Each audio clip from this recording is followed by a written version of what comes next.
नमस्कार, स्वागत है हमारे चैनल अग्रविजन में और आप देख रहे हैं कार्यक्रम गुरु मंत्र। इस कार्यक्रम में हम आपकी जिज्ञासा और आपके प्रश्नों का समाधान कराने के लाते हैं एक विशेषज्ञ गुरु। और आज की गुरु हैं Maharaja Agrasen institute of management studies की निदेशक professor doctor Rajni Malhotra Dhingra. Madam, कार्यक्रम में आपका स्वागत है। धन्यवाद। मैडम, 12वीं क्लास पास करने के बाद बच्चों के जो माता पिता हैं उनके सामने एक प्रश्न होता है, एक उनकी जिज्ञासा होती है कि आगे जो ऑप्शन है हायर एजुकेशन का, उच्च शिक्षा का, उसके क्या क्या स्टेप्स हैं और क्या क्या वो हैं आगे कोर्सेज। मैं इस क्वेश्चन को थोड़ा सा मॉडिफाई करना चाहूँगी, क्योंकि ये प्रश्न जो है वो 12वीं कक्षा के बाद नहीं, मेरे ख्याल से 10वीं कक्षा के बाद ही ये प्रश्न शुरू हो जाता है।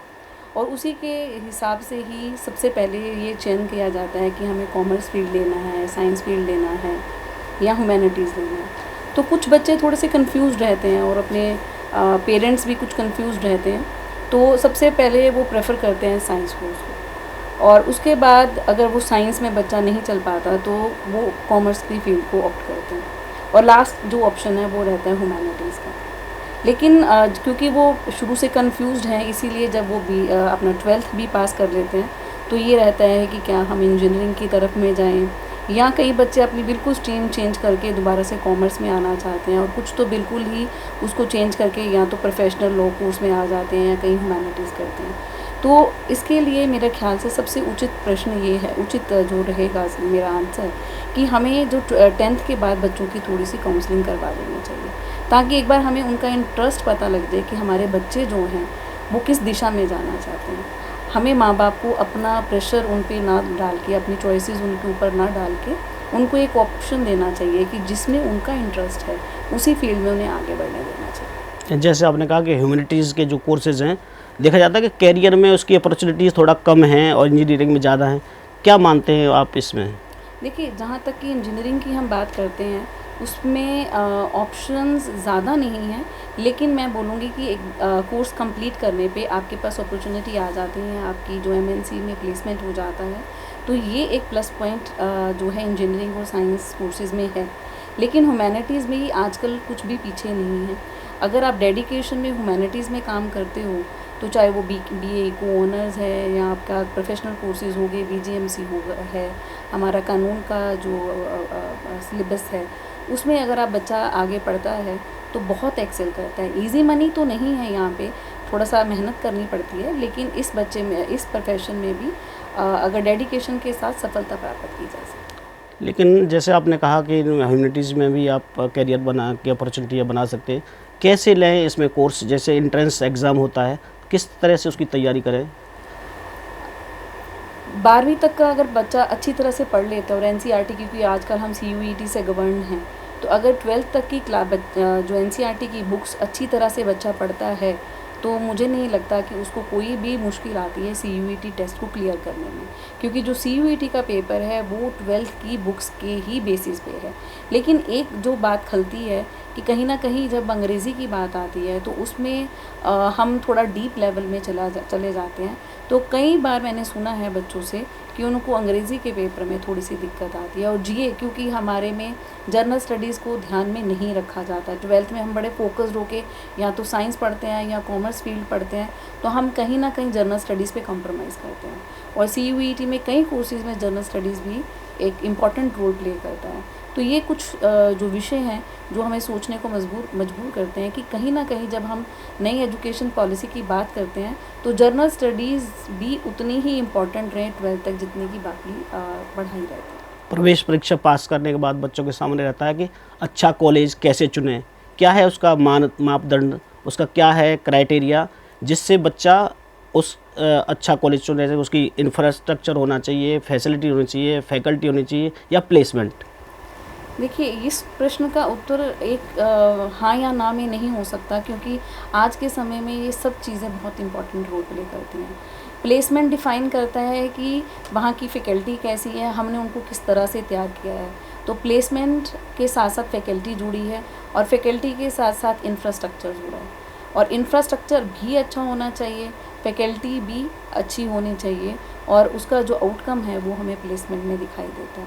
तो अगर अच्छे इंफ्रास्ट्रक्चर में अच्छे फैकल्टी के साथ बच्चा पढ़ता है तो उसके चांसेस ज़्यादा ब्राइट हो जाते हैं। मैं ये नहीं कहती कि जहाँ इंफ्रास्ट्रक्चर अच्छा नहीं होता वहाँ के बच्चे आगे नहीं जाते हैं। मेरा कहने का भाव ये है कि अगर हम उनको अच्छे इंफ्रास्ट्रक्चर और अच्छी फैकल्टी देंगे तो हमारे चांसेस ज़्यादा ब्राइट हैं कि उनकी प्लेसमेंट अच्छी हो। अच्छा, जैसे कि आपने कहा कि प्लेसमेंट और सब कुछ चीज़ों को देखना चाहिए उसमें एडमिशन के लिए, एक प्रश्न उठता है कि हम तो जहाँ दिल्ली में हैं, दिल्ली से जो बाहर के विद्यार्थी हैं उनके लिए कुछ ऑप्शंस क्या कम होते हैं, क्या बराबर होते हैं? देखिए थोड़े से, क्योंकि हम मेट्रो सिटीज़ में हैं तो प्लेसमेंट के ऑप्शंस ज़्यादा हैं, ये मैं मानती हूँ। लेकिन अगर हम ग्रामीण क्षेत्र में जाएं और अगर बच्चा डेडिकेटेड है, उसमें मैंने तभी कहा था कि मैं ये नहीं कहती कि इंफ्रास्ट्रक्चर अच्छा नहीं है तो बच्चे आगे नहीं निकल सकते। तो अगर फैकल्टी उनकी अच्छी है, अगर उनके टीचर अच्छे हैं तो कहीं पे भी रह के पढ़ाई हो सकती है। और अगर बच्चा और फैकल्टी एफर्ट करता है तो इंफ्रास्ट्रक्चर ना भी हो तो ग्रामीण क्षेत्रों से भी लोग आगे निकल सकते हैं। तो इंफ्रास्ट्रक्चर, अगर पहले प्रश्न के साथ इसको जोड़ें तो इंफ्रास्ट्रक्चर बाद में आएगा, फैकल्टी और प्लेसमेंट बहुत बड़ा रोल प्ले करते हैं और आपकी डेडिकेशन। जो नई शिक्षा नीति आ रही है उसमें नवाचार और जो कौशल शिक्षा पे जोर दिया जाता है, कितनी लाभदायक रहेगी बच्चों के लिए? कौशल शिक्षा की जहाँ हम बात करें बहुत लाभदायक रहेगी, क्योंकि नॉर्मल में क्या रहता है कि जब हम पास आउट होते हैं तो हम नौकरी के लिए इधर उधर भटकते हैं। तो अगर हम कौशल शिक्षा से उनको स्किल्ड एजुकेशन देंगे तो जब वो पास आउट होकर निकलेगा तो वो बच्चा अपने आप में इतना स्किल्ड है कि काम उसके पास अपने आप चल के आएगा। तो मेरे ख्याल से हमें ये जो स्किल्ड एजुकेशन है वो बच्चों को बहुत बहुत बेनिफिट देगी। आज के जो नए जनरेशन के जो बच्चे, नए न्यूली एडमिशन वाले जो बच्चे आएंगे, उनके लिए आपका क्या संदेश है? क्या वो इस जो क्लास में क्लासरूम शिक्षा और आजकल जो गूगल की शिक्षा है, किसको ज़्यादा प्रेफर करेंगे आप? देखिए जो क्लासरूम शिक्षा है उसका तो कोई, मैं कहती हूँ उसका कोई उसको नहीं तोला जा सकता किसी भी पैरामीटर पे, और गूगल शिक्षा उसके मुकाबले में कहीं पे भी नहीं आती है, क्योंकि जो 1 to 1 इंटरेक्शन है उसका कोई भी मैच नहीं है आज के टाइम पे। हम मनुष्य की साइकोलॉजी जो 1 to 1 आप जब इंटरेक्शन करते हो तो एक टीचर को पता है कि बच्चे को क्या चाहिए। गूगल तो सबको एक ही पैमाने पे तोलता है और गूगल जो है एक ही तरह की शिक्षा देगा, लेकिन जब टीचर है वो इंटरेक्ट करेगा, उसको मालूम है बच्चा को क्या चाहिए एग्जैक्टली, बच्चे के घर में क्या इशू है, बच्चे की साइकोलॉजी क्या है। कई बच्चे ब्राइट होते हैं तो हम उनको एक्स्ट्रा एडिशनल कोर्सेज करवा सकते हैं, लेकिन ये गूगल नहीं कर सकता। बच्चों के लिए क्या संदेश है आपका? बच्चों के लिए संदेश है, अपने डेडिकेशन के साथ जहाँ भी आपका इंटरेस्ट है आप उस विषय को चुनें और उसी में अपने सारे एफर्ट डालें।